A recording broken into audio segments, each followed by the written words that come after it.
too warlike, get the heck out of here, we're sending you over there to rehabilitate. We're going to put you on a nice desert island.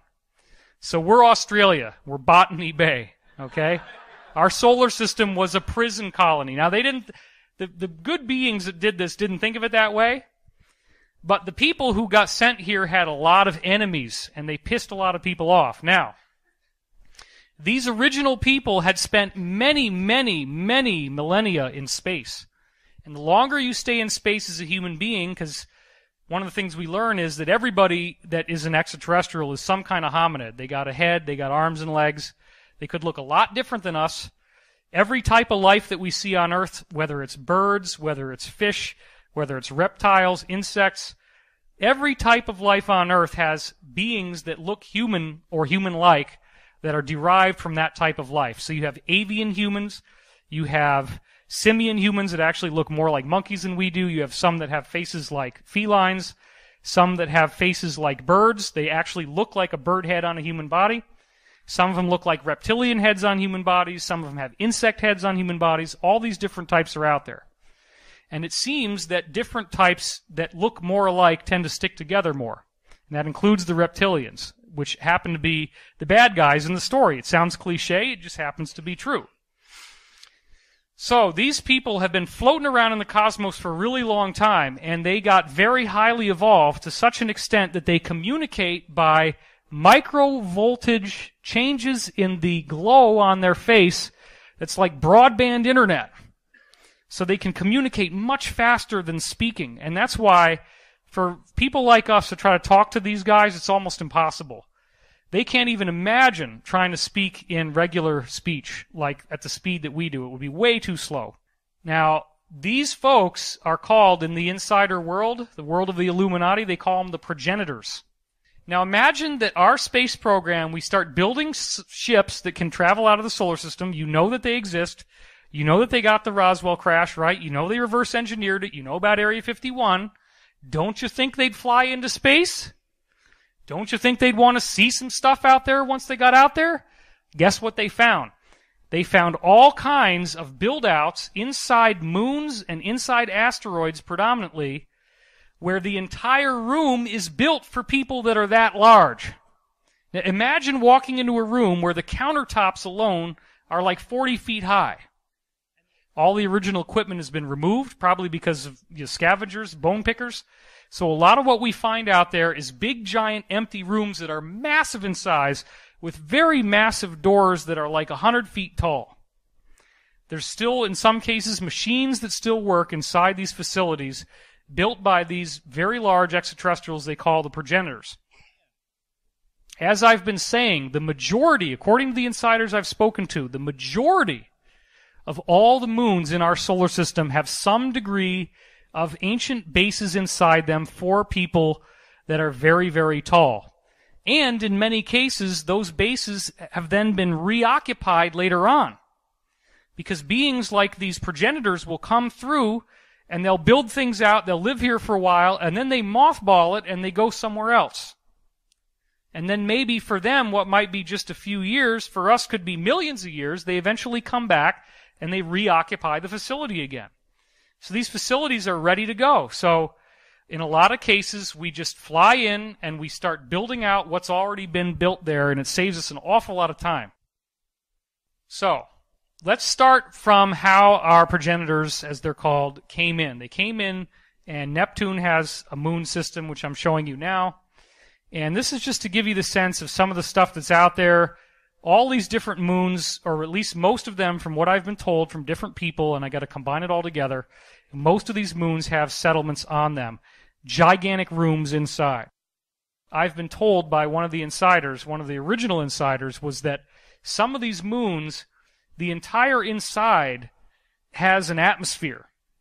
And there is something like a geometric object, like those platonic solids, and you actually see trees and lakes, and there's an artificial sun, and you can fly around inside that moon, and you can pilot the moon anywhere you want to go, and it's like a whole world built inside of it.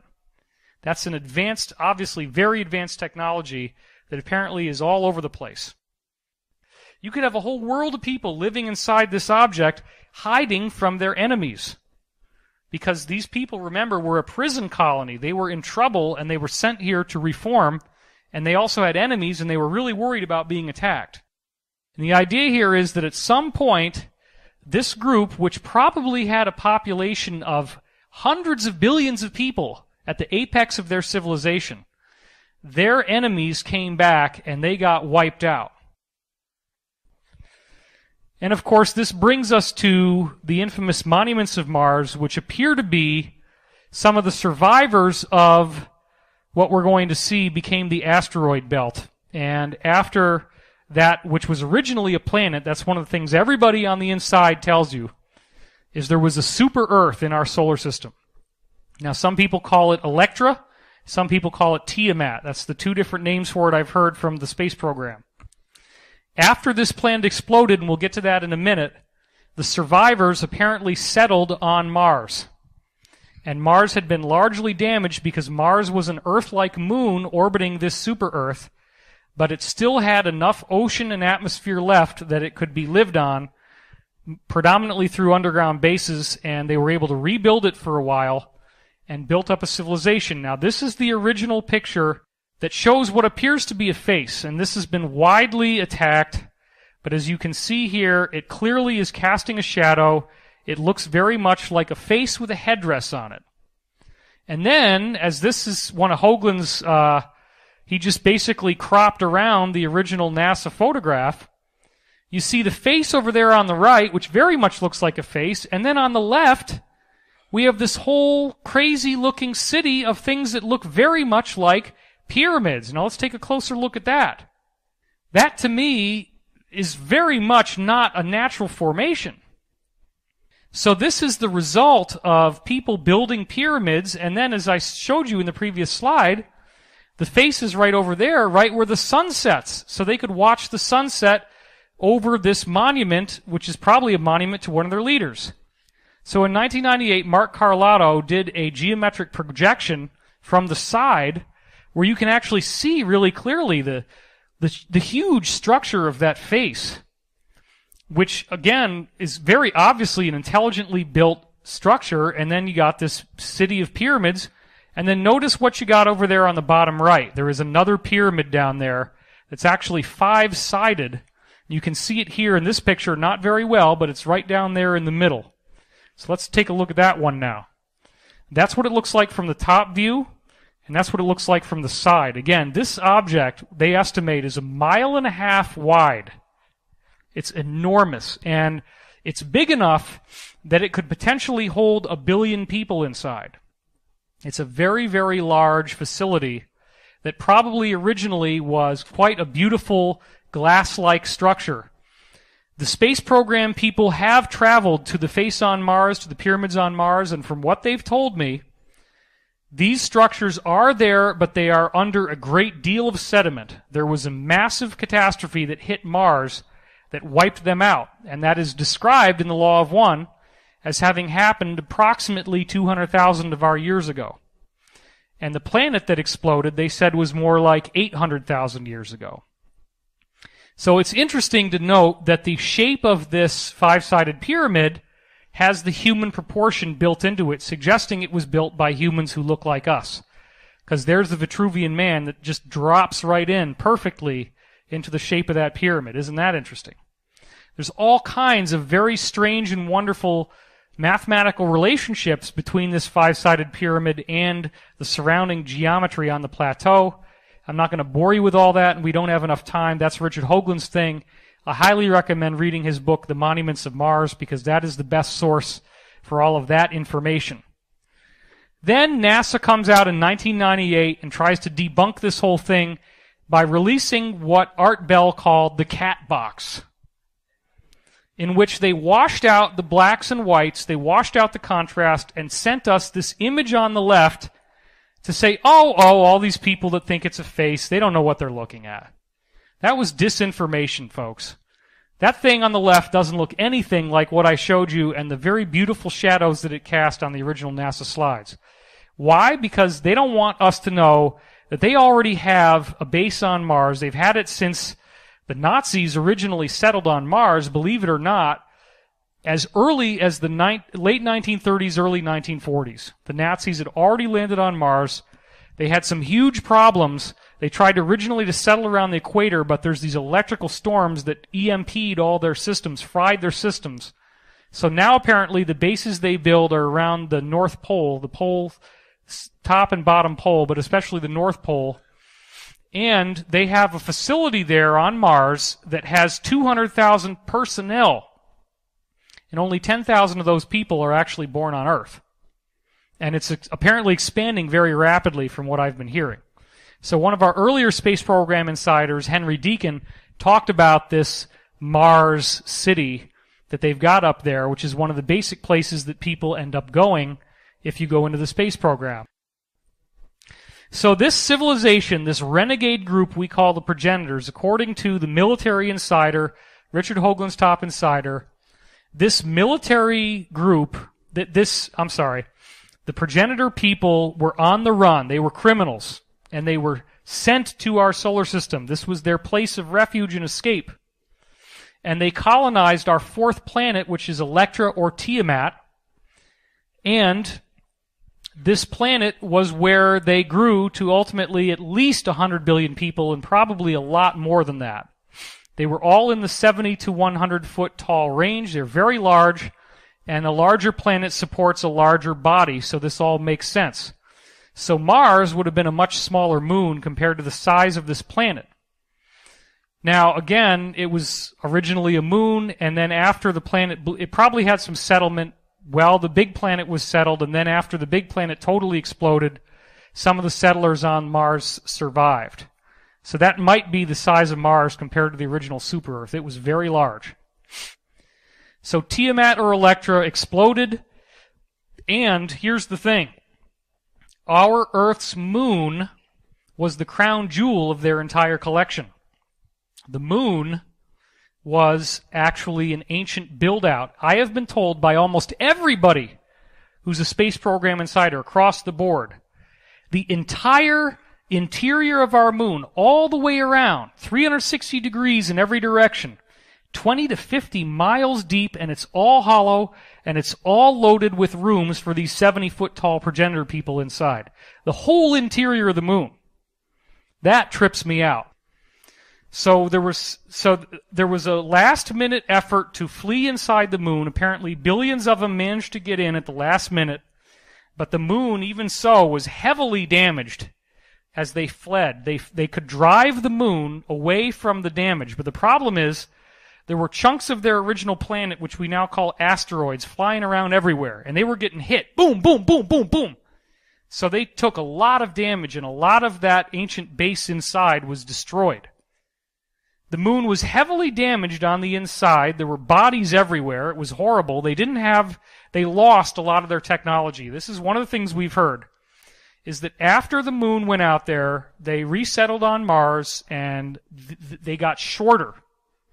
Their height starts to drop. So this appears to be when they go down to about the 36-foot range and lower. So they lose their height, and they've got bodies all over the place inside, and it stinks. It's horrible. There's flies. It's just disgusting. So they have to resettle on the surface of the moon by building domes out of that same glass or something similar that they could still do, and they rebuilt their civilization in glass domes on the surface. At this point, they had trees and plants and all kinds of cool things under the glass on the moon, so the moon was like a really nice place to live. And they start traveling to the Earth as giant humans compared to what was native on Earth, which was probably just like caveman. And they began creating huge cities.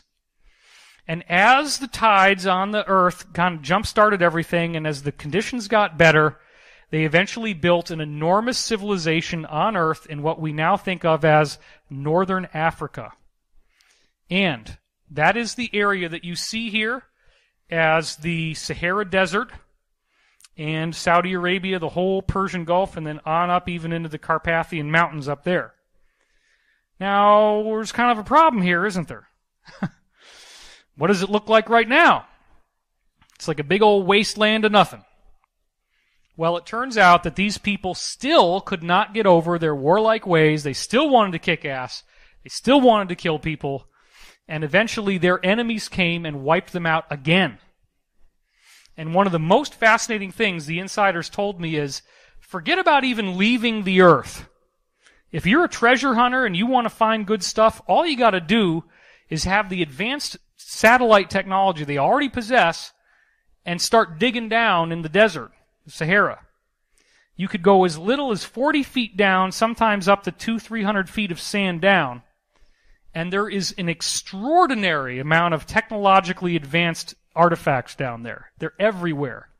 The Egyptians then ended up eventually living on what was the surviving highlands, the only part that was left after this war, which was actually where the Great Pyramid is, where the Sphinx is, right up there, at the top of the Persian Gulf, right up there between Saudi Arabia and Africa. That little tiny part was the highest area, and that's where civilization clung to. Now, these people obviously got blown up. This is what I was told. And apparently they still survived. Some of their descendants still survived, and they've been keeping themselves a secret. So a lot of this stuff about the moon is stuff they don't want us to know because they're still afraid that they're going to be isolated and attacked. They still think we're going to treat them as villains and criminals and want to kill them. Nobody's screaming, nobody's running out of the room, but it was decided that you couldn't handle the truth. So then what we have is this Brookings Institution report that said that mankind might topple if we were faced by a race of superior beings. So they felt that we couldn't be told because our civilization and our way of life would collapse. Enemies of these people who were still making war came back again. They blasted the moon. They hit it actually with a projectile that was the size of an 18-wheeler truck going 3/4 the speed of light. And it hit that moon and it just damaged it like crazy, shattered all the glass, and apparently we think that the civilization around the Sahara Desert was wiped out dramatically at the same time. And because this impact was so strong, they're shattered, they're damaged, and a lot of the damage has been left behind as sort of like a museum memorial. And so every now and then some of this stuff shows up. The entire northern third of Africa was completely wiped out in the blast, leaving behind what we now call the Sahara Desert. You dig down 40 to 300 feet, and there's all kinds of toys there. Now notice, this is the only part of the earth that looks like that. Do you see that? It's this big, huge desert. Like everything else has been undisturbed, and probably if you waited another 500,000 years or something, it's going to come back. But this is only about, we estimate, based on multiple insiders I've talked to and trying to thread it with what was said in the Edgar Cayce readings and what was said in the Law of One, it appears that this happened 50,000 years ago. That this was the first big Atlantis on Earth that was wiped out 50,000 years ago, which both books, both the Edgar Cayce readings and the Law of One, point to a major, major war around that time that took place. As I said, the highlands of the original civilization was Egypt, and so they then built out stuff over what was originally there. So the Sphinx appears to be a recarving of an older monument, and the Great Pyramid is built on a big, big ridge of rock underneath. So as I said before, there's tons of technological artifacts under there. 30 to 400. I have to change that data based on new information. And the Egyptian priesthood went around and found some of these old books from people who were out there in our solar system. So what we find out is that the Library of Alexandria in Egypt was the storehouse for all these archaeological expeditions they were doing, finding these books that were made out of pages of almost unbreakable material, like made out of something like Kevlar. And that the books were then stored in the Library of Alexandria, which once it was invaded by the Romans, they did a false flag, and they burned only things like census documents and tax forms and kept all the good stuff and brought it to, guess where? The Vatican Library. So one of my oldest insiders, Dr. Pete Peterson, was invited to go to the Vatican Library and allowed to read some of these old books, and he said that some of them had like barcodes on them, and all it was digital looking code on every page. Some of them had very elaborate images of spaceships and space stations and bases inside moons and all this stuff. And the Egyptian priests had been able to translate some of this stuff, and so there were also books of translations in ancient Egyptian language and Greek and Roman, things like this, of what the actual original books said. So the books tend to have a solid color on them, like you'll have a blue cover or a red cover that's all leather. The books tend to have a buckle on them, so you actually can buckle it like your pants to keep it closed. And again, most of the pages are kind of like an off-white color, and they're made of some kind of indestructible material. There's also a whole series of books that are made out of metallic plates that have engravings on them. So this is something that's being kept in the Vatican Library. They don't want us to know because it has the history of these people. Now, if you hear about the Illuminati, if you watch the movie Eyes Wide Shut, you hear about something called the Saturn cult and the Festival of Saturnalia. Why? Because these people trace themselves back to the progenitors who had originally settled on Saturn. So if you look in Eyes Wide Shut when they're all wearing the masks, they do this dance where they go around in a circle, and that emulates the rings of Saturn orbiting. Because they trace themselves as the descendants of Saturn, and they believe that they're different from the rest of us, that they have extraterrestrial DNA that made them the gods. So there were a very small number of survivors when the moon was blown up, and they got out with only, apparently the story is, the moon was so badly hit that only a few of their damaged spacecraft got out, and their civilization on Earth was almost completely wiped out, so just a small number of them made it, and they crash-landed on Earth. And they then interbred with humans, which they were specifically warned not to do, and this created what we call in the Book of Enoch, the fallen angels.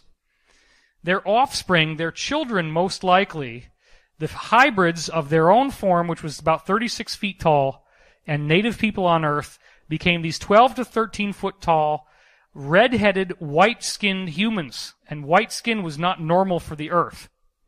And this is preserved in a book that the Vatican did not want you to read, that wasn't even found until the 1800s, but it's very old. It's as old as the book of Genesis, called the Book of Enoch. It's a very, very important text. And I'm going to be doing a lot more about this as I go on, probably writing it into my books. The Scottish explorer James Bruce discovered several copies of it in Ethiopia in 1773. It was translated in 1821, and Jesus quotes from this book in the New Testament, so he obviously thought it was pretty important. The key chapters are chapters 1 through 36, called the Book of the Watchers. And it says that this man, Enoch, was Noah's grandfather, and that he lived for 365 years. So he was some kind of extraterrestrial. Enoch acts as a messenger for what appear to be benevolent extraterrestrials who had threatened these people on Earth, the Watchers, with total destruction that became Noah's flood. But before the flood, before their civilization was wiped out again, because we're now talking about 12,000 years ago, the big Atlantean flood, they used Enoch as a messenger to kind of cut a deal with the good guys, the benevolent ETs, and say, would you please not destroy us? In this book, the Book of Enoch, it says that there was only 200 of them that descended. They became the fallen angels. Lucifer was one of the fallen angels, interestingly enough. He was the leader. The insiders I've spoken to have said it's probably a lot more than 200, that they had interbred here for some time. They had huge population numbers again, and this event, Noah's flood, completely wiped them out. It says in 7:5-6 that they were cannibals. They began eating us, and they begged God for forgiveness in 13:4, and they were turned down, obviously. And then a great flood was created to cleanse the earth of these so-called Watchers, which they're still pissed off about and still punishing us for all these years later. Because we, i.e. non-extraterrestrial humans, were God's chosen, and they were the fallen angels, the cast-outs. So now they feel like they need to get revenge on us, and that we are the wicked and they are the just. And what does the Bible say? That the money will be taken from the wicked and given to the just. Well, that's how they justify the economic redistribution that they've done with things like the Federal Reserve, the IMF, the World Bank, and the Bank for International Settlements. But some of these people never died out completely. In fact, they've been around up until very recently in some cases. Let's look at the example of Easter Island. Jacob Roggeveen and C.F. Behrens, two Dutch explorers, visited there on Easter Island, first people from the west to get there, 1722. And when they got there, they saw 12-foot-tall white men with red hair that had long earlobes, just like you see in the sculptures. And then they were peacefully coexisting with the natives that were called Hamau Monoko. So you have these two different groups, Hanau Epe and Hanau Momoko. And the natives had shorter ears, darker skin, and a typical human height. So these giants actually spoke to the explorers. Apparently something happened afterwards where they were removed. And this brings us to a very interesting and highly controversial thing. It's probably going to get me in a lot of trouble, which is the subject of stasis beings. What the heck are stasis beings? Apparently some of the oldest people who got to the earth, and this may be the progenitors, we don't really know. They had a very advanced crystal technology, and they left these crystal artifacts all around the interior of the earth, deep, deep underground, in underground bases and things like that, in some cases natural caverns. You have these crystals that in some cases will glow with a blue light, and they can actually effectively create a time bubble where time basically stops inside the bubble. So you can then get inside this bubble when you activate the crystal properly, and there's obviously some kind of like a timer so you can get set up properly and then wait for the time bubble to kick on, and then the time bubble essentially keeps you so that you only experience like a few weeks, but it could be thousands of years on Earth. Now, there are apparently at least a dozen different stasis being areas around the Earth, as well as others where the crystals collapsed and didn't work. One of these stasis being chambers was found in Ohio, and I have now called it the Illuminati Disneyland. The reason why I say this is that you go into this, there's a river in Ohio apparently, there's a mouth down at the bottom, a big cave opening, you go in there, you walk in a long way, and then eventually what you see is a room that's about 60 to 100 feet tall, it's a dome, it's got black tar painted around the inside, and in the middle are three sarcophagi that are in kind of a Y shape around this thing in the middle that's a big crystal hanging on these supports with four poles, four pillars. The crystal is glowing, and there's some kind of time bubble that you can't get through. It has like a gravitational field. So they had to climb up the side and build like a scaffolding so they could look down and see what was inside these sarcophagi. And what did they see? They saw apparently perfectly preserved giant humans who were around 12 feet tall, three of them, all males with red hair, long beards, and, of course, still in stasis and still sleeping. Yes, and here's the crazy part. All these Illuminati guys were going to see it, and they were writing their names on the side of the cave to kind of like tag it, like graffiti. And the name that a lot of people at the higher levels hear, the most notable name on that wall, guess who it was? Abraham Lincoln. Abraham Lincoln saw the stasis beings at Illuminati Disneyland. Now imagine the power of being in this group where you are told that you are the descendants of these gods, and you can go to a site like this that has a clearly advanced technology. For people in the 1700s or the 1800s, they didn't have anything like a glowing light. They didn't even have electric light. They just had fire. You have this glowing crystal suspended with these weird like wires or something hanging off of these four posts in the middle, and these people in sarcophagi that are giants with red hair, and they're still sleeping, and they look like they could come back to life. So this is where the Illuminati legend came into play, that, hey, these are our ancestors. These are our own family members. And the curious part is that different stasis chambers have been found all over the earth, and in the different areas we find different types of humanoid extraterrestrials. They're not all the same. So it seems like multiple different groups found these time crystals and built stasis chambers, and the belief also is that the crystals are programmed to end their stasis as this energetic activation takes place in our solar system. So the Illuminati belief also is that as we get to the end of the cycle, these beings will reawaken, and that is the return of their gods. Okay, so you saw there was a lot of Sumerian-looking stuff. Well, the Sumerians appeared to be quite giant, and this is where the Anunnaki story comes from. Here you have Inanna, and notice that she's got her foot on a lion, and the lion is a 9-foot cat. So you're looking at a 12 to 13 foot tall human here. No, she doesn't look reptilian. She has a human face, but that lion is dwarfed by her. Then you have this guy on the throne, and the guys on the left are dwarfed by him.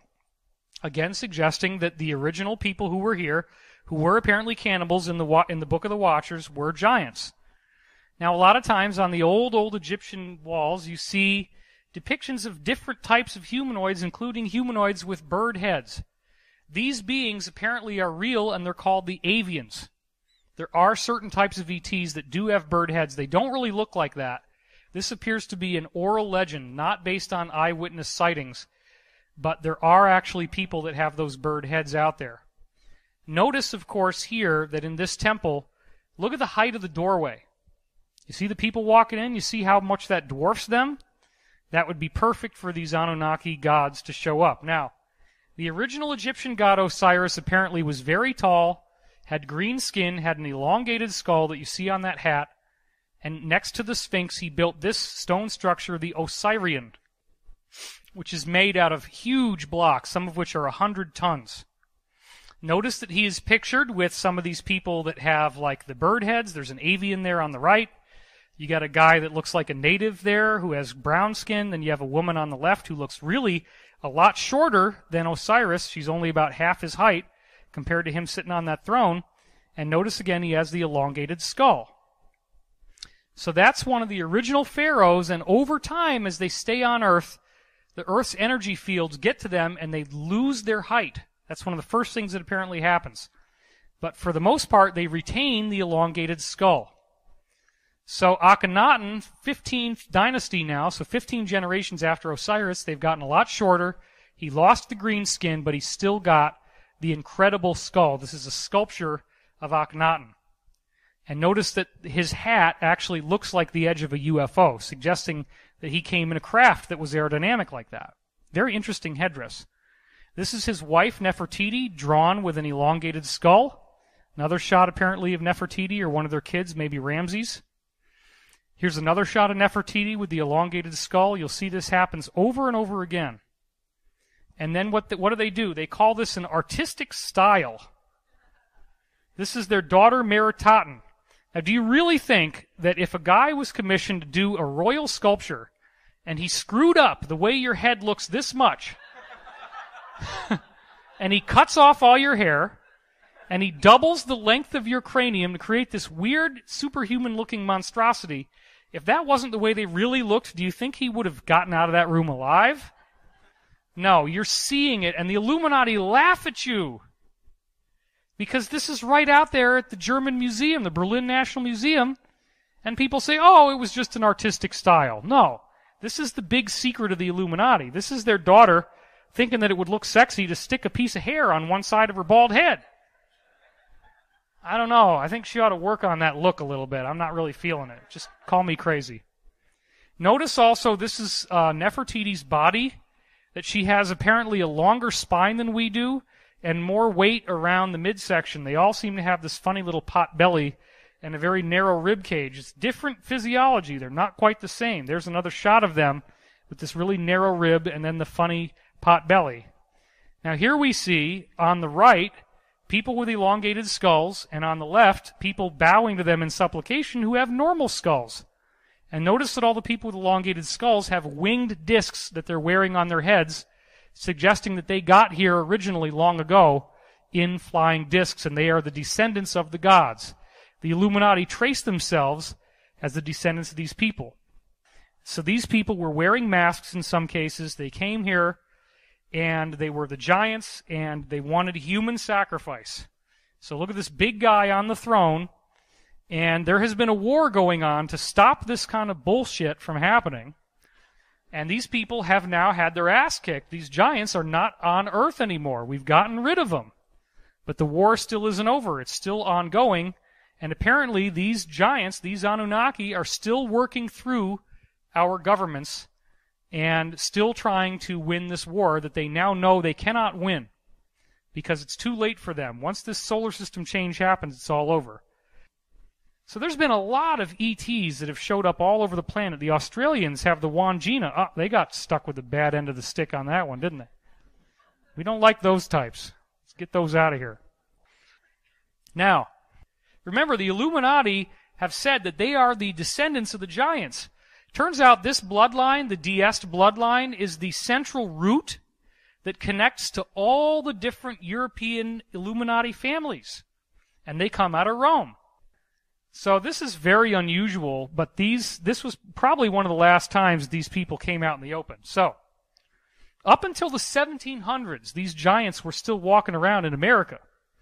And if you do some digging, the New York Times has some articles that show us these giant skeletons. November 21st, 1856, from the New York Times, we see the description of a skeleton that was found 10 feet 9 inches in length. December 25th, 1868, there was an expedition found in Minnesota by the St. Ripids Water Power Company, and they were quarrying rock, and they found a 10-foot, 9.5-inch tall skeleton, and the bones alone weighed 364.25 pounds. And they say the body must have weighed at least 900 pounds, so this was a giant. New York Times, September 8th, 1871. Here it is right here. You can look this up. They're still available on the New York Times website. Said that they found giant skulls where the bone itself was nearly an inch thick. Pretty crazy. And the body was 8 or 9 feet tall. There's nobody like that here now, not even basketball players. New York Times, February 8th, 1876. As you can see right here. 3 skeletons were found nearly 9 feet in height in this one dig. Then we have August 10th, 1880. And in this one, we see that there were skeletons that were 11 feet 3 inches long when they were found. May 25th, 1882. This was a mound that was 60 feet in diameter and 12 feet high, in which they found giant skeletons inside. November 20th, and you're going to see this mound thing over and over again. There's lots of mounds that have been built in America. They've all been suppressed. We can hear a little bit about it, but the whole science has been erased by the descendants of the Cabal, Freemasons, Illuminati. They don't want you to know about this. But there's mounds all over America, specifically in Ohio, Wisconsin, West Virginia are some of the biggest places, on through Pennsylvania, even New York in some places, the New York State. So here we got November 20th, 1883. And in this case, they unearthed a 7-foot skeleton in a 50-foot mound. And May 5th, 1885, as you see right here, a small mound. Oh, yeah, that was me working too fast. A small mound in Ohio with 4 huge skeletons, 7 to 8 feet tall, inside the mound, along with a whole bunch of cool things that it had included. So these giants, when they died, they'd bury themselves in these mounds, and we're now finding all these giant skeletons, and this is published in mainstream news. February 9th, 1890. Here again, this is in Pleasantville, New Jersey now. And what we see here is that they had a large mound with 8 bodies, 7 to 8 feet in height, and over 50 bodies in the mound altogether. You're probably starting to ask yourself, where the heck did all these skeletons go? Well, the Cabal created this thing called the Smithsonian Institution. And they say, oh, bring everything to the Smithsonian. We'll take care of it. It was the best false flag ever. Because the Smithsonian got all of those things, and now it is illegal to own or to publicly display any giant skeletons because it's considered desecrating Native American ruins. So there's a law on the books that makes it illegal for you to ever have any of these on display. So I hope you can see that what we're dealing with here is a very fascinating investigation that is far-reaching in scope, that has huge implications for what's going on in today's world. And all of the things that I'm telling you are part of this long-term battle for the future of the human civilization. What are we going to do on Earth? Where are we going? This geometric energy that we're made from has been around the whole time, and there's lots and lots of different people out there in the cosmos. We are made to ascend. The Illuminati cabal claims to be the descendants of these giants that were extraterrestrials, and I've now charted out the whole history that's never before been presented to the public.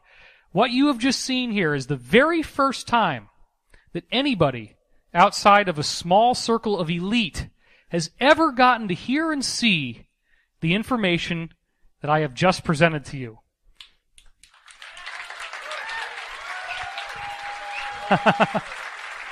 Yes, indeed. Where do I think all this is going? I think that we are on the threshold of a supernatural change in human evolution, and I'm going to be doing more of this kind of work as time goes on. You can read my books, Source Field Investigations and Synchronicity Key. Check out my show on Gaiam TV, Wisdom Teachings. It's a half an hour a week, and tonight, actually, believe it or not, is the night that the 100th episode aired of my show. 100 half hours. So, none of this stuff that I just showed you is on Gaiam TV, and it's getting harder and harder to outdo myself now, because so many of the conferences that people used to pay $300 to see are all free on Gaiam TV now. At least the 10-day trial is free. Then it's $9.99 a month. So anyway, there's a lot more to discuss, and I've done so much work. You can read my articles. I've done arguably more free stuff than anybody else in my field. There's a whole book on my website called Financial Tyranny, read by 1.5 million people. That's free. Totally exposes the Illuminati, all the stuff they're doing with the financial system. And the subject of the ascension is really big. I want to thank all of you for coming here. This has been totally awesome.